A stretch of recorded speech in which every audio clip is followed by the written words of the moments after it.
So after this movie was over and I got home, my wife and I drink a bunch of Coke, and you know that my Coke rewards, you go to the website and I just discovered that they have codes inside the boxes, so we started getting into it. It's like, we might get a DVD player, because it's free. And I started to write the codes down, and then she was like, all right, give them to me over the phone, because she was at work, and I was giving her so she could type them in. And I swear to God, dude, I was like, what if somebody's listening in on my conversation right now? They're hearing numbers. They're hearing numbers like 06, Tango, Charlie, go, go. And I fucking have flak jacket motherfuckers like, take the hard drive. Take the hard, wipe it all. Wipe it all. And I need more time. I said in the corner's like, what's going on? What's going on? We watched a movie. Yeah. We watched a movie. We watched it. We watched a movie. Yeah.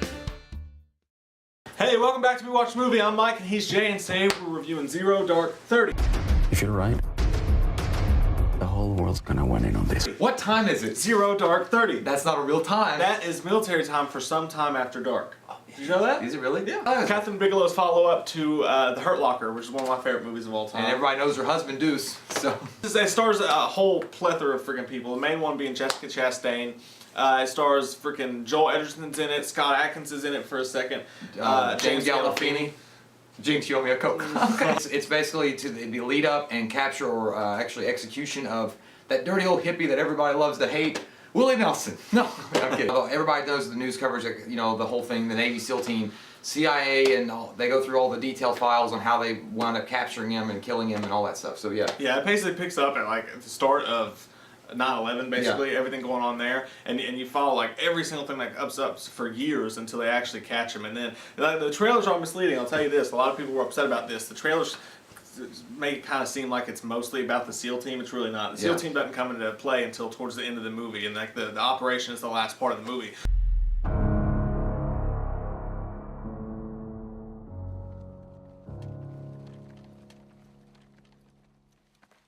But it's also like a character study on Jessica Chastain's character, because they follow her throughout the whole movie.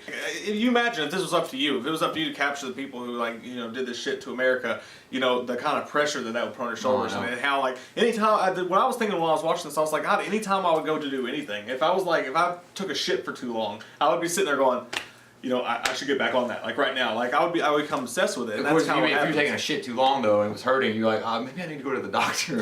What is this about? Yeah, but no matter what you're doing, you feel bad if you were doing anything for yourself, because it's up to you to do that. There is just us. And we are failing.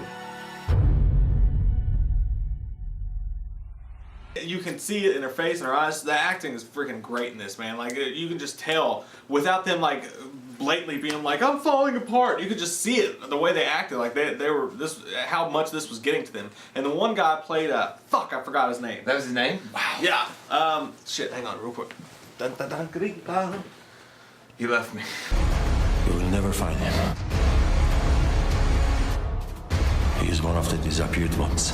Jason Clarke is a guy that I didn't know much about, but he's if you don't know, he's the curly-headed guy. He needs to comb that fucking hair. That's the first thing I noticed. I was like, God, his hair is dirty. I am bad news. I'm not your friend. I'm not gonna help you.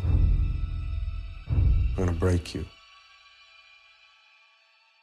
Any questions? That guy's awesome. I want to see him in more movies. He was also in Lawless. He was the brother. Oh yeah, he's a great actor. The thing that was the one thing that I noticed from the start to finish, this movie anchors on its acting. Like everybody in this movie does such a great job, and it's a great movie when you can't tell they're acting. Like at one point you're like, some fucking shit just went down and we're actually watching it. And they also use that shaky cam style, so that was pretty cool. And sometimes I'm not a fan of that kind of style of film, but it works for this movie just because of the kind of movie it is. But what I did also enjoy about this is that the levity of what's going on, like the situation and stuff, they treat it fairly. I don't think that, I know a lot of people probably had a concern, are they going to glamorize this and glorify it? It's not like you're going to see an Apache and Rambo fucking coming down with like AK-47, like, fucking terrorists! It's not going to be like that. It was realistic. I mean, that was it was unflinching too. They show a torture scene at the beginning. It's fucking unflinching. It lets you see. Yeah. So I was like, damn. It's just a dark movie to watch at times, and it's just, there's the special effects, while minimal when they do happen, are so freaking realistic, man. Like, there's a point where a bomb goes off in a public area, you know what I'm talking about? Yeah. It scared the shit out of me. Well, that's one thing, the lead up to explosions and shit like that goes on. I mean, there's not that many. I mean, you think there'd be a ton, but there's not, but it just fucking hits you like that. You're like, fuck! Yeah. Because I had it, it was turned up really loud and I could fucking hear It it. almost makes your ears ring like they would if you were there. Yeah, but I was like biting my nails, like, what the fuck is that? Because you'd see a fucking car coming, you'd be like, oh shit, that's a hatchback and it's white. You know what's going on. I cannot say enough how the camera work adds to the friction of the movie. It's not just that, it's the camera work, it's the acting, it's also the sound effects that they use and like the guns and all that stuff. It's so fucking cool. Like it's like I don't know, it's like everything in this movie just flows together so well and it's so engaging. I mean, it's a long movie. It's like almost 3 hours long, but it's like it just makes you feel like no time passed. It's just like fuck. Yeah, I know, because you're so invested in it. I mean, like, this is just a great movie. And honestly, my number one pick, and I'll tell you right now, if Catherine Bigelow does not win at least Best Director for this film, I'll be upset. I don't see how she couldn't. What part convinced you? Her confidence. If this doesn't win Best Director or Best Picture, which I mean, it's got some good contenders out there, but it should win at least for me a Best Screenplay anyway. And Kyle Chandler, Coach Taylor is in this. And, what is it about him? He kind of plays the same guy. I know. And when there's a scene in the movie and he gets really mad at the chick and he's talking to her and he goes like, what the fuck, like that. Like he gets mad. I do that to my wife sometimes when she's like trying to get me to do something. She's like, come on, please, and she's being like annoying. I'm like, God damn, stupid. I was like, yes, I understand that anger. It's that seething rage that you try to hide. But because there was like a room, like there was a door open and there was a bunch of like suits in the next room and he was trying to be quiet, but he was really pissed off. So I was like, shut the fuck up, you're crazy. You know that? But Jessica Chastain is a badass in this. She begins as this low-level person who's just started on this, and like she just starts fucking like, we gotta get this shit done. She starts going off on like the higher ups and shit like that, and it's really exciting. Yeah, like they show her to be like standoffish at the beginning and not really sure about where she was gonna fit in or what her role was gonna be, but then she starts realizing that sometimes there's like you have to go all the way to get what you want. So they show that character development, and she did a really good job. Have you noticed that? I mean, James Gandolfini is a great fucking actor. Like I love him. I loved him in The Sopranos and stuff like that. But why does he always sound like he's walking like a donut's like stuck in his throat? He's like, even in this movie, he was supposed to be. James Gandolfini was playing Panini, the CIA director, and it was just like, and I was like, and they tried to. You hear the audio like kind of short out every once in a while he's walking, but. God, man, you gotta fucking get that fixed. Just find me the fucking Bin Laden. Yeah, I was waiting on that too. The only bad thing I'll say about the action scene is that the one of the main points.